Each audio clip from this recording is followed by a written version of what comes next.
እቺ ሴትዮ ባሏን ጧት 3 ሰዓት ላይ ትፈቷለች። እሱ ደግሞ ከሰዓት 8 ሰዓት ላይ የ20 ሚሊዮን ሎተሪ ያሸንፋል። እቺ ሴት እንግዲህ ባሏን መፋታት ነበር የምትፈልገው። ከሱ ጋር መስማማት አንችልም፣ ስለዚህ ተፋተን ሁለታችንም የየራሳችንን ህይወት እንኑር ብላ ታስብ ነበረ እና ባሏን በጣም ጨቅጭቃ ወደ ፍቺ ታመጣዋለች። ባልየውም ይህን ፍቺ ባይፈልገውም ነገር ግን ምርጫ ስለሌለው ይፋታሉ ማለት ነው። ፍቻቸው በፍርድ ቤት በህጋዊ መንገድ የተጠናቀቀው ከጠዋቱ 3 ሰዓት ላይ ነበረ። እናም እሷ ባልየውን በመፍታቷ በጣም ተደስታ ቀኗን እያሳለፈች ነበረ።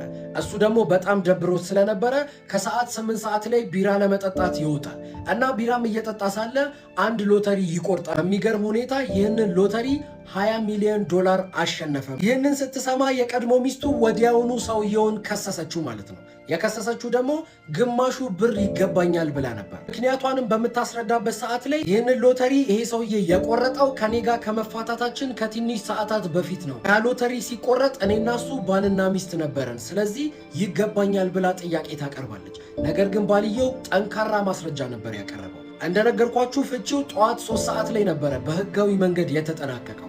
እሱ ደግሞ ይህንን ሎተሪ የገዛው ከሰዓት 8 ሰዓት አካባቢ ነው እና ይህንን ሎተሪ ከሰዓት 8 ሰዓት ላይ እንደገዛ የሚያሳይ ህጋዊ የደረሰኝ ማስረጃ ለፍርድ ቤቱ ያቀርባል ማለት ነው። እና ፍርድ ቤቱ ይሄ ገንዘብ ላንቺ አይገባሽም በሚላት ሰዓት ላይ ሌላ ነገር ደግሞ ይዛ ትመጣለች። ይህ ሰውዬ ወይንም ደግሞ የቀድሞ ባሌ የቆረጣቸው የሎተሪ ቁጥሮች እኔና እሱ የተጋባንበት ቀን፣ እኔም ፕሮፖዝ ያረገበት ቀን፣ አብዛኞቹ ቁጥሮች ከኔ ጋር ግንኙነት የነበረበትን ጊዜ የሚያስታውስ ጊዜዎች ናቸው በማለት ይሄ ዶላር ይገባኛል ትላለች። ነገር ግን ከዚህ ዶላር ተካፋይ አልሆነችም ማለት ነው። አንዳንድ ጊዜ እድልና እኛ ልንገናኝ እቺን ታክል በምትቀረን ሰዓት ላይ እኛ እንደዚህ እንላለን ማለት ነው። እቺ ሴት ላይ ያጋጠመው ይሄ ነበረ። እናንተ ብትሆኑ ግን በደግነት ለሚስታችሁ ታካፍሏታላችሁ?